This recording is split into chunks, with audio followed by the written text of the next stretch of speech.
Don't you want to try the coffee I made especially for you, honey?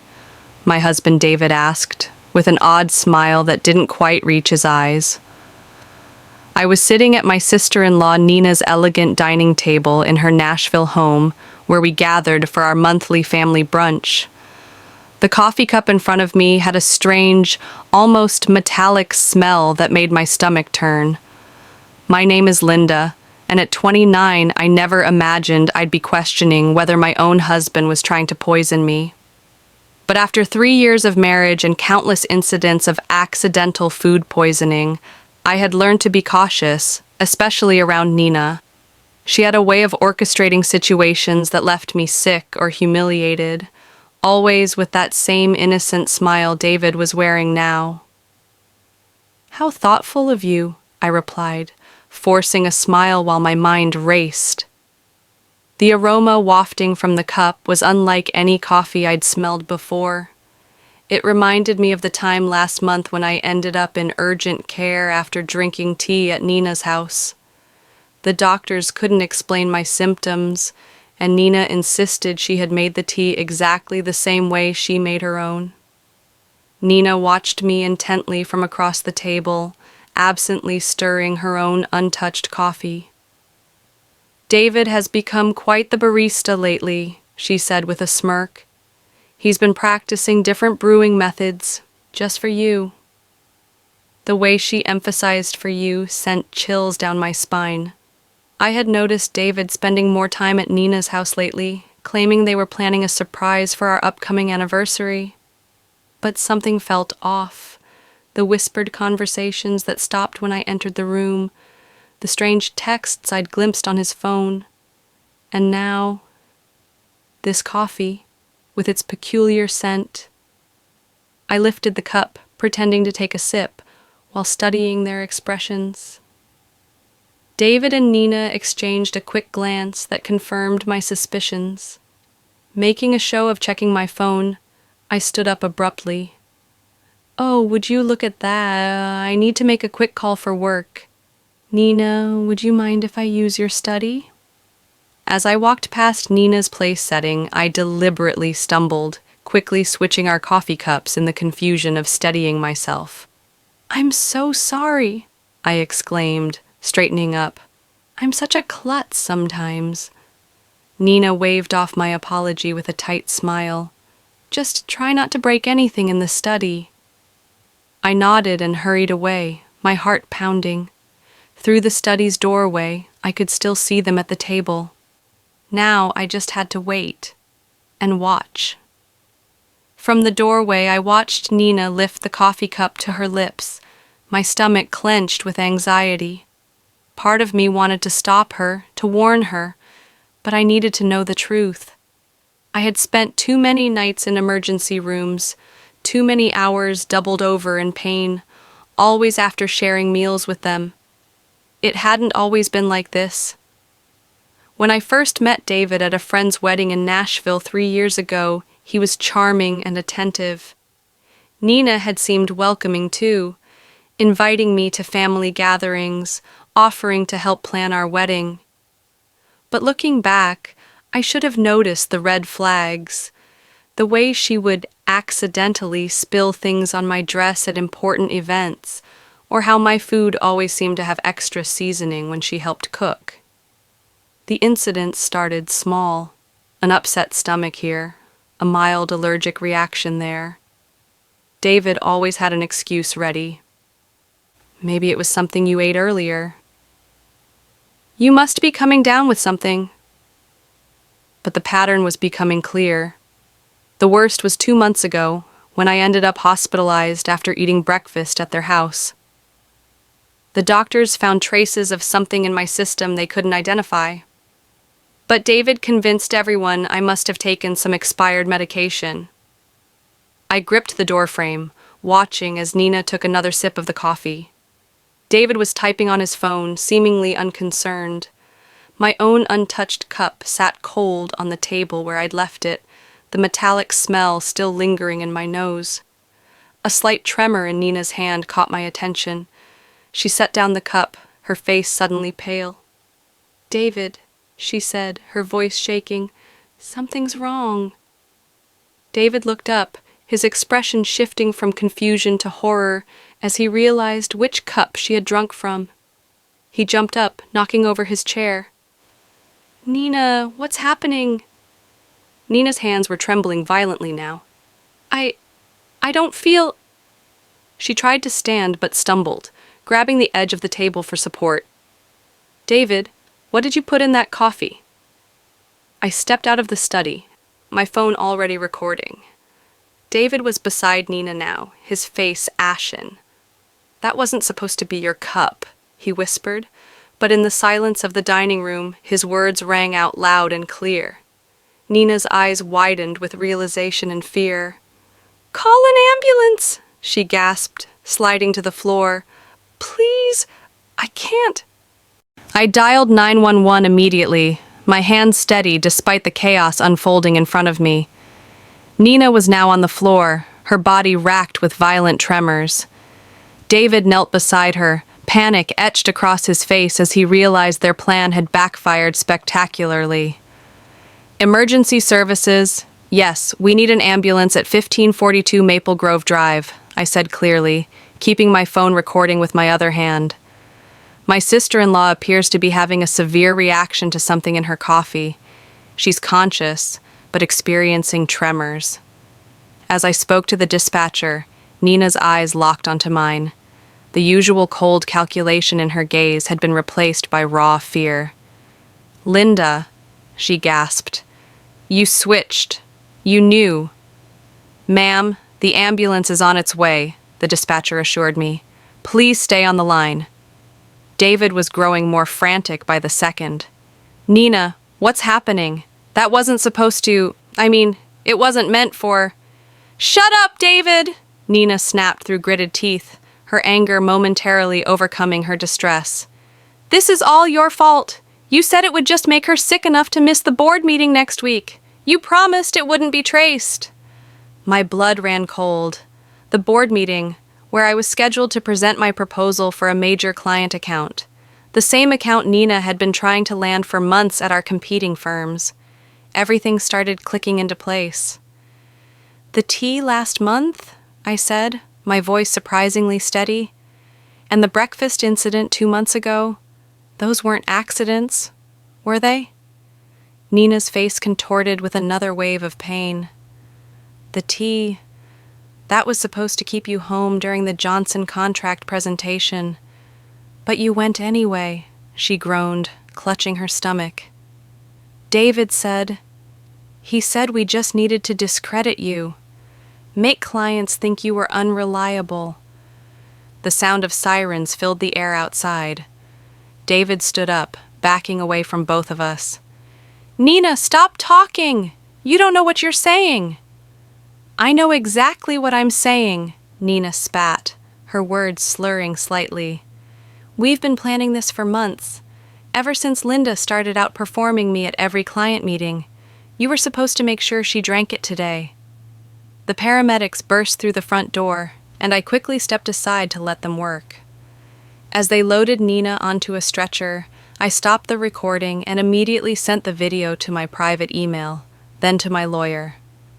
David stood frozen, watching as his carefully constructed plan crumbled around him.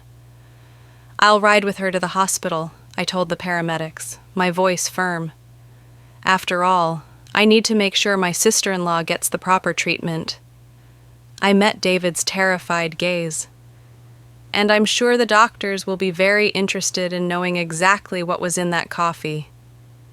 The emergency room at Nashville General Hospital buzzed with activity as doctors rushed to treat Nina.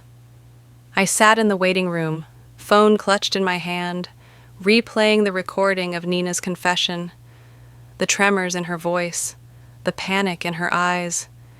It was all the evidence I needed to prove this wasn't just paranoia. Family of Nina Anderson? A nurse called out. I stood up, noting David's conspicuous absence. He'd mumbled something about parking the car 20 minutes ago and hadn't returned. I'm her sister-in-law, I said, following the nurse through the double doors. How is she? She's stabilized, But we found concerning levels of toxins in her system, the nurse replied, her expression grave. The doctor would like to speak with you about some unusual findings in her blood work. Dr. Phillips, a tall woman with graying hair and sharp eyes, was waiting just outside Nina's room. Mrs. Bennett, could you tell me exactly what happened before your sister-in-law became ill? I took a deep breath and pulled out my phone. I think you should listen to this first. I played the recording from brunch. I watched as the doctor's expression shifted from professional concern to alarm. This is very serious, she said, making notes on her tablet. The substance we found isn't something that accidentally ends up in coffee. We're looking at deliberate contamination. Just then, David appeared at the end of the hallway, his face pale and sweaty. He had clearly overheard the doctor's words. Detective Mendoza arrived within the hour, her presence commanding attention in the sterile hospital corridor. A seasoned investigator who specialized in domestic abuse and poisoning cases, she listened intently as I played the recording from brunch and showed her the text messages. Mrs. Bennett, she said, reviewing her notes, you mentioned previous hospitalizations. Can you tell me more about those incidents? I pulled out my phone again, opening a document I'd quietly been maintaining for months. The first time was in February, after a dinner at Nina's house. I had severe stomach pains and dizziness. The second was in April, the tea incident, and then in June after breakfast with them. My voice remained steady. Each time the symptoms were similar, but just different enough that the doctors couldn't pinpoint a cause. The detective's eyes narrowed as she examined my detailed log of dates, symptoms, and events. And you've been keeping records ever since you noticed the pattern? I nodded, then hesitated before pulling out another phone from my purse. I also started carrying a backup phone with a different number. I used it to record conversations when I was around them. I have several where Nina and David discuss their plans, though they're careful not to be too explicit. I played one of the recordings. Nina's voice came through clearly. The Henderson account is worth millions, David. We can't let her ruin everything we've worked for. Just stick to the plan. A few days of illness should be enough. David's voice followed, equally damning. I've got something stronger this time. She won't make it to the presentation. Detective Mendoza's expression hardened. Through the window, I saw Nina awake, watching us. She looked significantly less confident than she had that morning at brunch. The hospital is running toxicology screens, the detective informed me. Dr. Phillips has already identified several substances that don't occur naturally. We'll need samples from your home as well. A commotion down the hall caught our attention. David was arguing with the security guards, his voice rising in desperation. I need to speak with my wife, he shouted. Linda, please, you don't understand. We were trying to protect you. Detective Mendoza stepped between us. Mr. Bennett, you're not helping your case. We've already found evidence of premeditated. Premeditated? David laughed, a hollow, bitter sound that echoed down the corridor. We were just trying to slow her down. She was working herself to death, taking all the major accounts, David blurted out.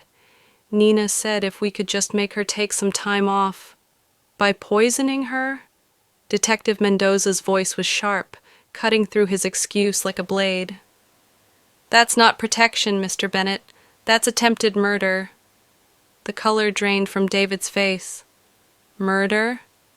No, that's not. We never meant. Then what exactly did you mean to do? I asked, my voice surprisingly calm. When you put something in my coffee this morning, what was supposed to happen? David's silence spoke volumes. Behind him, through the hospital room window, I saw Nina watching us. Her face was a mask, equal parts fear and calculation. I could almost see the wheels turning, trying to figure out how to spin this, how to twist months of systematic poisoning into some kind of misguided attempt to help me. "We'll need both of their phones," Detective Mendoza told the security guards. "And I want officers posted at both doors. Nobody leaves until we get the toxicology results." Dr. Phillips entered Nina's room, a tablet in hand, her expression grim. Detective Mendoza and I followed, while David remained outside with the guards.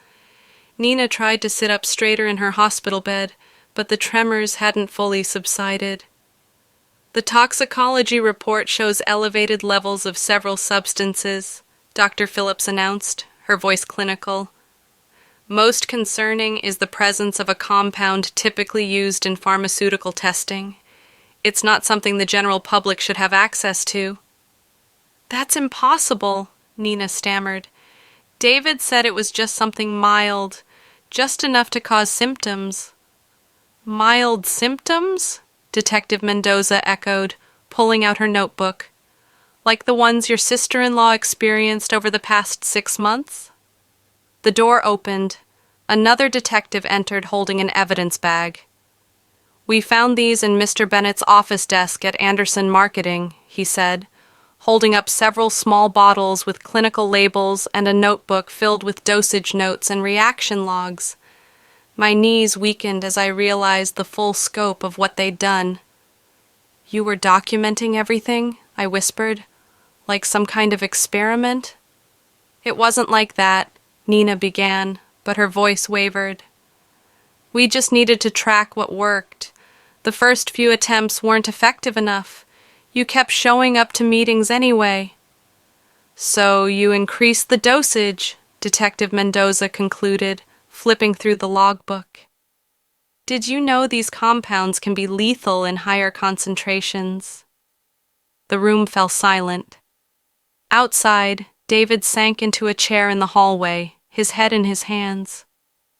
"The Henderson account," I said slowly, everything clicking into place. "This wasn't just about one presentation, was it? You needed me out of the way permanently, because the client specifically requested me to lead." Nina's face contorted in anger and fear. "You were ruining everything," she hissed. "I built that client portfolio for years, and then you show up, and suddenly everyone wants to work with you instead." "David said he could fix it," I said flatly, "by killing me." The words hung heavy in the air. "We weren't trying to," Nina began, but Dr. Phillips cut her off. "The concentration of the compound in the coffee today," she said, locking eyes with Nina, "was significantly higher than what we've seen in samples from Mrs. Bennett's earlier hospitalizations. Had she consumed it, the result could have been severe, possibly fatal." Detective Mendoza turned to the other officer. "We'll need a full warrant for both their homes and offices, and contact the pharmaceutical company on those labels. I want to know how they obtained these substances." Nina slumped back into her pillows, the fight draining from her face. "It wasn't supposed to go this far," she whispered. "David kept saying we just needed one more try." I stepped closer to her bed, trembling but firm. "Every time I got sick, every meeting I missed, every client I lost, you were both there, watching, taking notes on how your poison was affecting me. What kind of people does that make you?"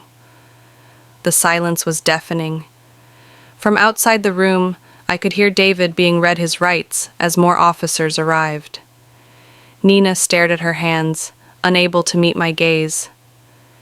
"Detective," I said quietly, turning away from the woman I once called family, "I'm ready to make my formal statement now. Their detailed notes on each poisoning attempt, the recorded conversations and text messages discussing their plans. What struck me most during the trial was their demeanor. Nina, usually so polished and confident, looked small in her defendant's chair. David couldn't even look at me.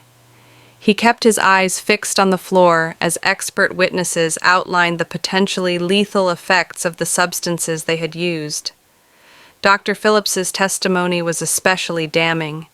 She presented a comprehensive analysis that showed how they had gradually increased the dosages over time, proving clear intent to cause serious harm. A representative from the pharmaceutical company confirmed that David had stolen the compounds through a college friend who worked in their research department. The defendants showed a calculated pattern of behavior, the prosecutor argued in her closing statement. This wasn't just corporate sabotage, it was a systematic attempt to harm Mrs. Bennett, with a clear escalation that could have resulted in death. When the verdict was finally read, I felt no joy, only relief. Both David and Nina were found guilty on multiple counts, including attempted murder and conspiracy. The judge's words echoed through the silent courtroom. The premeditated nature of these actions, carried out against a family member over an extended period, demands the maximum sentence. I watched as they were led away in handcuffs, thinking about how greed and jealousy had twisted two people I once trusted into something unrecognizable. Their business, their reputations, their freedom, all sacrificed in an attempt to destroy me. 1 year after the trial, I stood at the podium of the Nashville Business Leaders Conference, preparing to deliver the keynote speech. The irony wasn't lost on me. This was exactly the kind of opportunity Nina had tried to prevent me from achieving. The Henderson account, which she and David had been so desperate to steal, had led to several more major clients, establishing me as one of the top marketing executives in the region. Success isn't just about talent or hard work, I began, looking out at the sea of faces. It's about integrity, about building genuine relationships based on trust. I paused, letting the words sink in.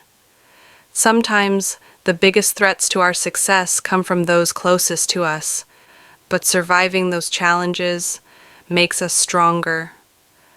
After the speech, several young professionals approached me for advice.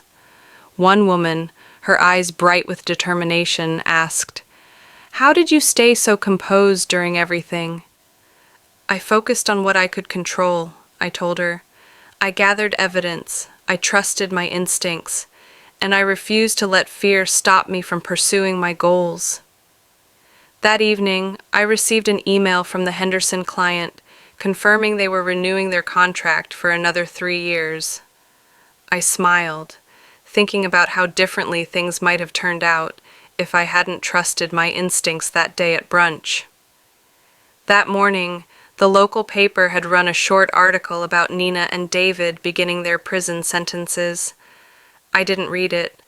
Instead, I turned my attention to the proposal for my newest client, knowing that the best revenge wasn't about getting even, it was about moving forward and succeeding, despite those who tried to hold you back.